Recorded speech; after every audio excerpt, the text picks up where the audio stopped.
দীর্ঘ ১৭ বছর বাংলাদেশটাকে স্বৈরাচারের ডামাডোলে আবির্ভূত করে শিক্ষা ব্যবস্থাকে ধ্বংসের দ্বার প্রান্তে নিয়ে গেছিল। ৯০-এর স্বৈরাচার বিরোধী আন্দোলনে ছাত্রদল যে ভূমিকা রেখেছিল সেই সোনালী ইতিহাস পুনরুদ্ধার করার জন্য আগামীর ছাত্রদল কাজ করবে। শিক্ষা, ঐক্য আর প্রগতি, এই তিনটি মূল মন্ত্রকে বুকে ধারণ করে ১৯৭৯ সালের ১ জানুয়ারি শহীদ রাষ্ট্রপতি জিয়াউর রহমান হাত ধরে যাত্রা শুরু করেছিল বাংলাদেশ জাতীয়তাবাদী ছাত্রদল।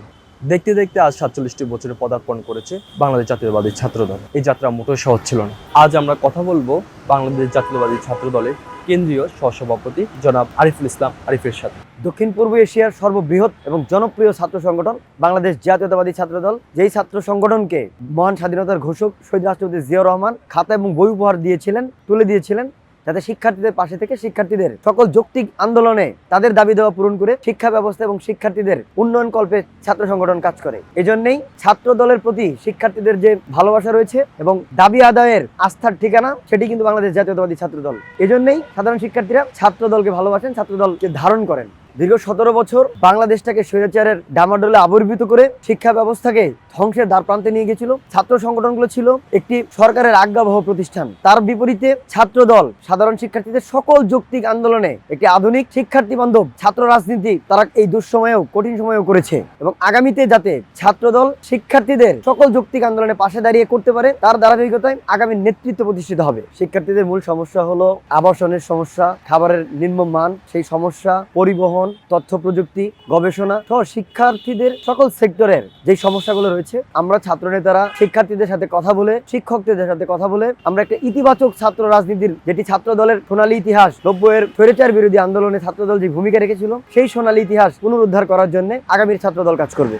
আমরা ছাত্র রাজনীতি যারা করছি, মাননীয় প্রধানমন্ত্রীর দিক নির্দেশনায় উনি বলেছেন আই হ্যাভ এ প্ল্যান। সেই প্ল্যানের অংশ হিসেবে বাংলাদেশ একটি আধুনিক, সমৃদ্ধশালী এবং ইতিবাচক রাজনীতির ধারায় যাতে উন্নয়ন করা যায়, সেই ধারাবাহিকতায় ছাত্রদল মাননীয় প্রধানমন্ত্রীর ভ্যানগার্ড হিসেবে, শিক্ষার্থীদের আস্থার ঠিকানা হিসেবে সামনের দিকে সকল পরিবর্তনগুলো, যেই পরিবর্তনগুলো শিক্ষার্থীদের কাম্য, সেটি কিন্তু আমরা করব।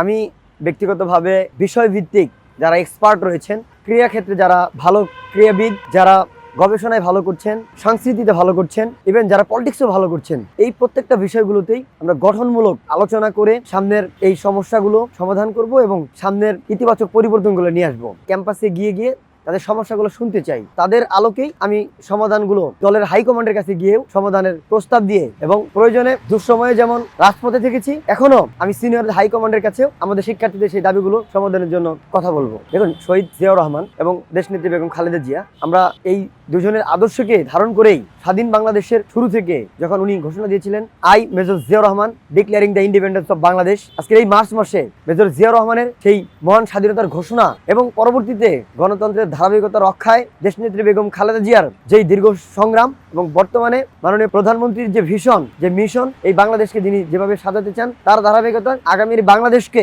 আমরা দীর্ঘ ১৭ বছরে আমাদের যেই সহযোদ্ধাদের রক্তের বিনিময়ে, জুলাই অভ্যুত্থানে যে হাজারো শহীদদের বিনিময়ে এই বাংলাদেশকে, বাংলাদেশের চেতনাকে, ৭১ এবং ২৪-এর চেতনাকে ধারণ করেই আগামীর বাংলাদেশ বিনির্মাণ করতে চাই। ছাত্রদল সবসময় শিক্ষার্থীদের পাশে রয়েছে। ছাত্রদলের ১৪৪ জন নেতাকর্মী জুলাই অভ্যুত্থানে শহীদ হয়েছেন এবং দীর্ঘ ১৭ বছরে হাজার হাজার নেতাকর্মী শহীদ হয়েছেন। তাদের রক্তের বিনিময়ে বাংলাদেশের সর্ববৃহৎ ছাত্র সংগঠন, যেই সংগঠনের মাধ্যমেই কিন্তু আমাদের জুলাই অভ্যুত্থানের সর্বোচ্চ ভূমিকা আমরা রেখেছি। আমি ব্যক্তিগতভাবে রামপুরাতে ছাত্র দলের প্রতিনিধি হিসেবে অংশগ্রহণ করেছি। আমি এই রামপুরাতে গুলিবিদ্ধ হয়েছি। আমি হসপিটালে ছিলাম। গুলিবিদ্ধ হওয়ার পরে হাসিনা পতনের ৫ দিন আগে ৩১ জুলাই হাইকোর্টে আমি পুলিশের দ্বারা গ্রেফতার হয়েছিলাম, যেখানে হাইকোর্টের আইনজীবী, ঢাকা বিশ্ববিদ্যালয়ের শিক্ষক, মানবাধিকার কর্মী সহ সকল শ্রেণী পেশার মানুষ আমাদেরকে সেই পুলিশের পিকআপ থেকে উদ্ধার করেছে, বের করেছে, যেটি তখন ব্যাপক আলোড়িত একটি ঘটনা ছিল।